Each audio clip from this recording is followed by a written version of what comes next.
Vamos falar então de uma primeira vez, mas não desse lado. Vamos... Não pensa besteira. Não é nesse... Não, já paramos. Quero saber já, de outra primeira vez sua, Calil. Qual foi o primeiro jogo que você trabalhou? Eu lembro, nunca vou esquecer. O primeiro jogo foi o seguinte. Antes daquelas rádios, tudo que eu falei, quando eu estava só fazendo escuta lá na rádio escuta na Jovem Pan, eu tinha um amigo, é meu amigo até hoje, ele é ligado à colônia portuguesa. E existia uma rádio em Guarulhos, chamada Boa Nova, que só fazia jogo da portuguesa. E esse meu amigo era anunciante da rádio.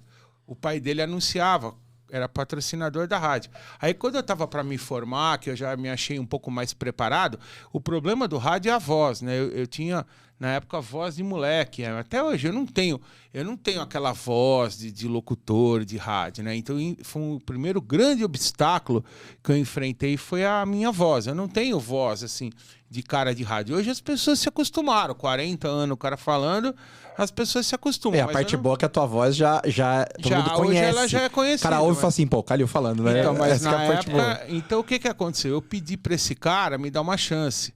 Para ele falar com o dono da rádio, que era um senhor chamado Armando de Barros, já faleceu. O filho dele foi presidente da Portuguesa há pouco tempo atrás, Alexandre Barros. E aí eu pedi para ele, aí o Armando falou, fala para o cara ir lá. Ele fazia o programa numa mesa como essa aqui, num prédio, ali no Anhangabaú, um prédio altíssimo, que tem ali em frente, por exemplo, tem a Estação São Bento do metrô, aí você atravessa todo aquele Anhangabaú, do outro lado da rua, perto do viaduto Santa Ifigênia, tem um prédio grandão, tem lá até hoje. E numa daquelas salinhas era o programa. Aí eu fui lá. Aí ele já no primeiro... Era todo dia no fim da tarde o programa, só falava era portuguesa. Aí no primeiro dia ele já mandou eu ler uns comerciais lá, mandou falar o que eu tinha achado do jogo e tal. E dali uns dias era Páscoa.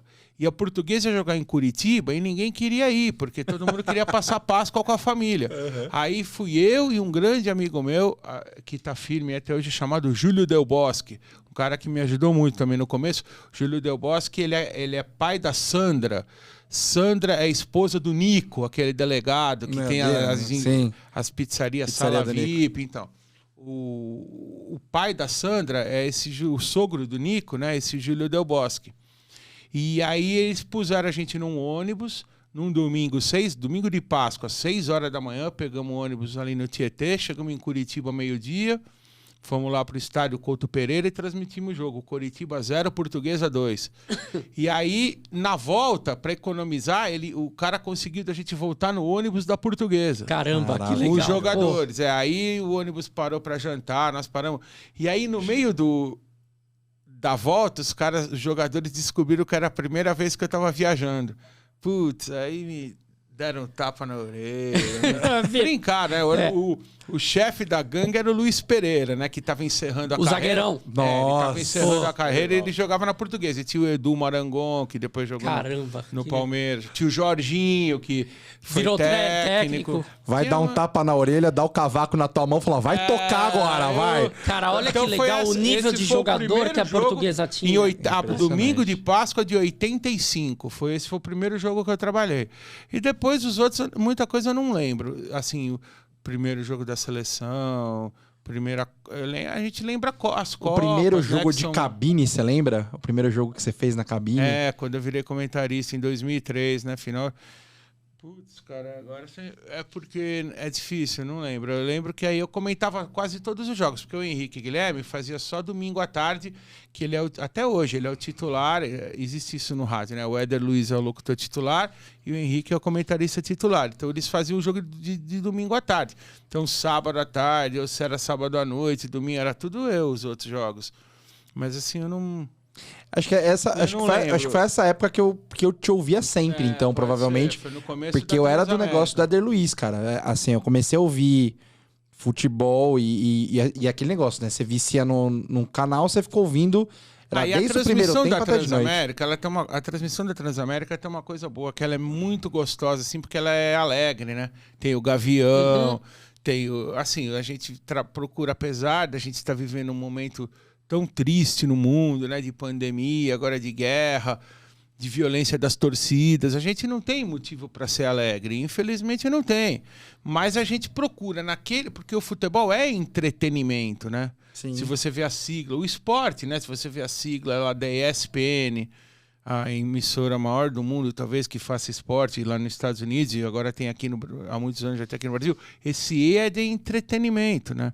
Então o esporte é entretenimento. Então a gente procura, pelo menos durante aqueles minutos, brincar com o Gavião, contar piada, ou pegar agora o jogador... Às vezes, o outro dia o juiz caiu, o juiz escorregou e caiu de bunda no gramado, aí a gente aproveita aquilo para dar risada, porque se a gente transformar tudo numa coisa muito pesada, ninguém aguenta. Então, agora, o problema do futebol é que hoje em dia a violência tá muito forte, né? Então você vê, hoje em dia, quando aconteceu no Grenal outro dia, que todo mundo se preparou para transmitir o jogo, não teve porque jogaram uma pedra no ônibus do Inter. O cara teve traumatismo craniano. Surreal, né? E dias antes jogaram uma bomba dentro do ônibus do Bahia. Do Bahia, foi um dia antes. E isso já tinha acontecido na Libertadores, eu acho que foi 2018, que o ônibus do Boca Juniors estava chegando no campo do River Plate, lembra? Jogaram isso também, a final, né? Teve que ser lá na Espanha. Marcaram o jogo. Não teve. Então hoje a gente tá assim numa... Teve negócio do México agora também. Puta desgraça, foi horrível, né? Pelo amor de Deus, cara. Hoje em dia mesmo o futebol tá ficando uma coisa pesada, mas a gente procura... Dessa época. E quando você vira comentarista, é mais fácil para você brincar. Porque o repórter, ele tem que estar olhando muita coisa. Ele tem muita coisa para entregar, né? Ele tem que olhar tudo ali. Se o técnico chamou um jogador que vai entrar, se o juiz foi conversar com o bandeirinha, se o outro técnico ficou enchendo o saco do quarto árbitro. E o comentarista, não. Ele olha mais o jogo, assim, a parte tática, se tem alguém que não está cumprindo a função que tem que cumprir. Então você tem um pouco mais de tempo para fazer uma sacanagem, brincar com o Gavião, ou brincar com o narrador, né? Então a gente procura na Transamérica fazer isso. É legal assim, todo mundo que entra... Os caras darem um pouco de risada também. Todo mundo que entra já entra meio no esquema, porque é engraçado que, sei lá, até o Henrique Guilherme, que ele é muito sério... Ah, mas ele é brincadeira. Ele entra no Dário e fala assim, não, Gavião, tem um negócio aqui pra você pegar depois, não sei o quê. Porra, do meio, ele todo sério, aquela voz e tal. Esses dias o Gavião operou o olho, né? Eu tava com, não sei se era miopia, o que ele tinha que ele não queria... Eu sei que ele operou o olho, puta... Piada aí quando pronta, ele né? falou Piada que operou boa. o olho, o Henrique Guilherme já falou, mas eu vi seu olho ontem, tava tão bom. O que você teve que operar? Brincam, por exemplo, quando a gente viaja, o Gavião sempre inventa que não sei quem foi passar as férias, não sei aonde. Com o sobrinho. Que eu cheguei na praia, teve que pegar uma lona do circo para fazer o maiô para mim.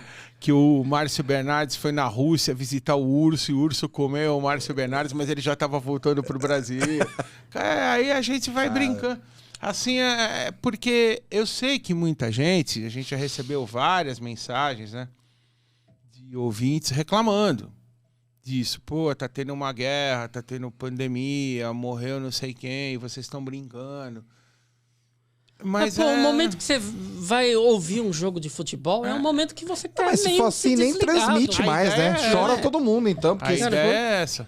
Agora, tá difícil, porque tem jogos mesmo que a gente começa a trabalhar, a gente já começa bem para baixo, porque você hoje não tem como se desconectar das notícias. Sabe, né? tudo online, né? Tudo você fica sabendo. Então você fica, porra, vai ter jogo hoje aqui, mas lá em Porto Alegre jogaram uma pedra no cara, lá na Bahia jogaram uma bomba no ônibus.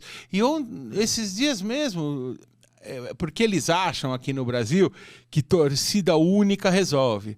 Não resolve. Teve outro dia aí São Paulo e Corinthians, só podia entrar São Paulino. Pô, os corintianos ficaram esperando os caras na linha do trem, ali aquela linha que passa na Marginal, quebraram tudo lá, meu. Quem quer ir pra briga? Não tem, sabe? não adianta esse negócio Eu vi um documentário, uma reportagem... Se fosse assim, era fácil, entendeu? Eu vi um documentário, reportagem de cara de torcida organizada que ia pro estádio para arranjar encrenca. E teve uns caras o cara que foi preso, ficou banido do esporte, tudo. Teve um cara que ele falou, eu ia pro estádio, eu saía do jogo, eu não sabia quando tinha sido o jogo. Porque a minha intenção ali era provocar, era arranjar encrenca, era arranjar briga. E tem uma outra coisa hoje que eu fico puto quando eu vou no estádio, que é o seguinte, o cara assiste o jogo assim, ó. O cara assiste o jogo mandando mensagem pros outros no celular. O cara não vê o que tá acontecendo no campo. Aí começa, fora Silvinho, que é o técnico do Corinthians. Aí lá na outra lado da arquibancada, fora Silvinho. Aí um começa a mandar pro... Porra, mas o cara não tá vendo o jogo pra ver se o Silvinho errou mesmo. O cara tá olhando no celular. Às vezes até foi bem, fez uma troca boa. Assim, é claro que a gente respeita tudo. Hoje tem muitas maneiras de comunicação. Mas eu sou um pouco a moda antiga. Eu sou um pouco avesso às redes sociais. Eu tenho só Twitter porque meio que é uma obrigação você se comunicar com o público, mas eu não gosto de Instagram, não gosto de Facebook, porque eu acho que muitas vezes você vai fazer uma viagem, aí você tá lá no ponto turístico, porra, aí o cara, uma montanha linda, caindo neve, o cara tá tirando foto pra postar aquilo lá e não tá vendo o negócio lá na cara dele. Depois vai ver a foto em casa. Então, às vezes eu saio de casa, eu nem levo o celular, não levo, porque primeiro que em São Paulo você tem a chance de ser roubado, né? Agora querem roubar o celular da gente de qualquer forma. E segundo, que, pô, se eu vou no supermercado, por exemplo, vou sair de casa, vou no supermercado e volto, eu não levo o celular. Por quê? É uma coisa mais para eu esquecer, colocar no caixa, pegar as compras, deixar o celular lá. Eu não vou falar no celular naquela hora. Eu vou fazer compras. Então eu deixo o celular em casa, saio só com o meu cartão de crédito, vou lá no mercado. Sabe, eu sou dessa forma. Agora, há pessoas hoje que não conseguem desgrudar do celular Entendeu? Podiam fazer uma arena, né? Assim, você é torcedor? Vai ter o jogo. No dia vai ter uma arena, vai ter revista antes pra ninguém entrar armado. Entendeu? Eu não tô julgando, e porque deixa olha o pau só, torar. quando eu comecei quando eu tinha 9, 10, 12, 15, 20 anos, não tinha celular. Então, eu fui formado de uma outra maneira. Então eu não posso julgar, não é que eu sou melhor que as pessoas de hoje, não é isso que eu estou dizendo. O que eu estou dizendo é que eu procuro ser diferente. Se eu estou em casa vendo televisão, eu estou vendo televisão. Pô, tem gente que tá em casa vendo televisão, vendo um puta filme. Na hora que o cara vai catar a mulher lá no filme, o cara tá aqui, ó. Porra, mas você tá vendo filme. Que filme é esse que você tava vendo, hein, Calil? Que filme é só isso. Que qualquer um, porque hoje todos os filmes só tem isso. Ô, DVD. Fala, Marcão. Você tá de sacanagem que você não tá inscrito no nosso canal de corte. Não, mas precisa. Você que faz essa merda, você não tá inscrito, pô. Mas por isso mesmo, eu tô lá acompanhando, eu vou ver depois de novo. Pelo amor de Deus, se inscreve nesse negócio agora, curte os vídeos. Tá bom, Marcão. Olha, eu vou ver se você tá no canal oficial também, no Elementar Show, hein. Esse também tem que se inscrever nos dois? Você tá de sacanagem, só pode ser, não aguento mais. Tá bom, Marcão, vou me inscrever, caramba. Vou me inscrever. Ó, vou dar like no último. Desligou, filha da puta.